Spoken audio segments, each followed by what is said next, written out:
Mi padrino es un toro nahual, relato del brujo que trabajó para la maña de la Ciudad de México, basado en eventos reales.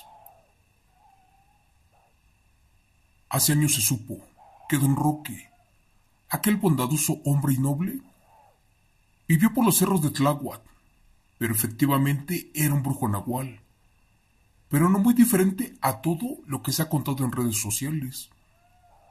Por ejemplo, a pesar de ser Zika y de vender cosas malas, siempre ayudó al pueblo, principalmente a la gente que no tenía para comer. Los ayudó con alimentos y con dinero, y ni hablar de los enfermos, porque siempre les compraba medicinas. Pero bueno, lamentablemente tiempo después, cuando a mí me bautizaron, mis padres conocieron su verdadero secreto, y uno muy aterrador. Resulta que mi padrino no podía entrar a las iglesias. También no soportaba pasar junto a un santo o a una virgen. Pero sobre todo, no comía alimentos que tuvieran sal. Al principio mis padres no lo vieron mal, pero con el paso de los años descubrieron que además de que su compadre era de un poderoso cártel, pues resultó ser un toro nahual, una aterradora bestia cambiapieles.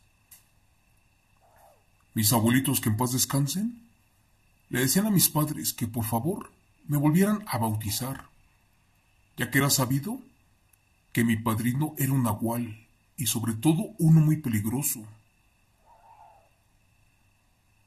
Cuenta la historia que del pueblo de Tláhuac, mi padrino, antes de ser Zika, era un hombre muy pobre, tanto que no tenía ni para comer, ni para comprarse zapatos, es más, ni para comprarle un litro de leche a sus hijos.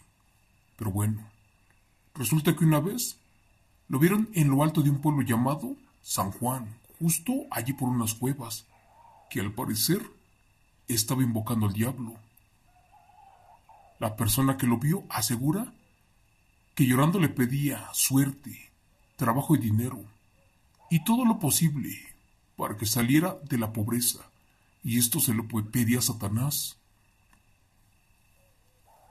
Dicen que al parecer, efectivamente se le apareció el diablo, y éste le dijo que le iba a ayudar a tener un negocio productivo, uno que le dejara mucho dinero de ganancias, pero que a cambio quería algo.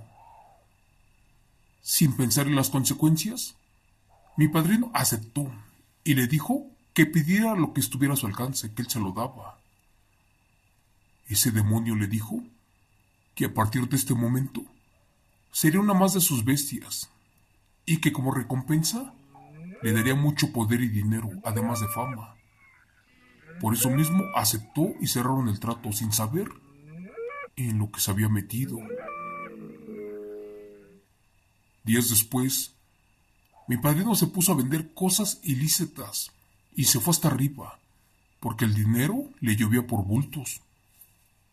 Desde entonces, se volvió gente muy poderosa y estuvo protegido por un cártel de la Ciudad de México. Pero justamente cuando progresó económicamente, desde ese momento se despidió de su vida como humano, porque ahora sería un esclavo más del poderoso Satanás. Y en efecto, por desgracia, todas las noches se convertía en un impresionante toro negro, en una bestia nahual, un ser aberrante, uno que lamentablemente correteaba a la gente del pueblo porque no razonaba. Mi padrino y mi padre eran amigos de la infancia, y después de un tiempo, antes de que todo esto pasara, le pidió que fuera su compadre. Este señor aceptó, pero antes le advirtió que no le gustaba mucho el tema de la religión. Mi padre no le dijo nada, solo pidió que me bautizara, aunque se parara afuera de la iglesia. Por algún motivo nos fuimos del pueblo por varios años y dejamos de saber de ellos. Y por eso en ocasiones, cuando lo visitábamos, recuerdo que siempre a eso de la edad de 4 años, mis padres y abuelitos hablaban mal de mi padrino. Normalmente siempre iba mi mamá y mi papá y mis tíos conmigo. ¿Pero qué crees? En 1983 solo pudieron ir mis tíos y yo. Les platico que estábamos acostumbrados a irnos a eso de las 4 de la tarde, porque en esa época casi no había transporte. Gracias a Dios, otro familiar le prestó un carro a mi tío, y por eso no fue posible ir un poco más rápido, porque el carro estaba muy viejo. Pero bueno, sin embargo, esa vez, mis familiares decidieron que nos fuéramos de noche, para que llegáramos más tranquilos. En el camino todo iba muy bien, mas sin embargo, hubo un tramo más o menos que nos quitó como 1 hora de camino. Algo nos decía que nos iba a pasar una cosa mala, pues de por sí en el pueblo era conocido que los nahuales de Santa Ana y de Xochimilco eran feroces, y en esa época había muy pocos habitantes, y todos creían en estas bestias. Recuerdo que yo venía durmiendo, porque ya era de madrugada. En eso sentí cómo mi tío frenó el carro de golpe y que me pegó en la ventana. Por la sacudida que me tambaleo y que me despierto asustado, porque imaginé que habíamos atropellado a alguien. Creí que era una broma, pero en ese momento mi tío me dijo que no me moviera y que también no gritara. Es más, me ordenó que no hiciera ningún ruido, para no interrumpir o alterar a mi padrino, el toro nahual que iba cruzando en ese momento. ¿Cómo que mi padrino? ¿De qué rayos están hablando?, exclamé. Si a ese señor yo ni lo conocía. En efecto, cuando miré hacia el frente, clarito miré a un impresionante animal que cruzaba la carretera, pero caminando en posición humana. ¿Y qué creen? Que se regresa a mitad de camino. Y en ese momento la bestia, que voltea a vernos, recuerdo muy bien que mi tía menor comenzó a llorar, porque estaba aterrada, mientras que el resto de nosotros estábamos asombrados. Jamás en mi corta vida había visto algo paranormal, ni mucho menos una de esas famosas bestias nahuales, y para mala suerte, era mi padrino. Eso me asustó mucho y casi comenzaba a llorar, mientras que mi tío que venía manejando estaba sin aliento y no quería hacer ruido alguno. Otro tío que venía con nosotros estaba petrificado, solo se le quedaba viendo a la criatura. Por mi parte me estaba orinando del miedo, pero a pesar de que le tenía pavor, le hice caso y no dije nada. Una vez más el toro nahual, tras estar unos fríos y largos segundos mirándonos de frente, comenzó a acercarse lentamente al auto, como buscando a alguien. Les juro por Dios que yo no miento. Les digo que clarito vi cómo el animal se levantaba lentamente y se ponía en posición erguida. Mi tío levantó las luces, pero la impresionante bestia nunca nos quitó la mirada de encima.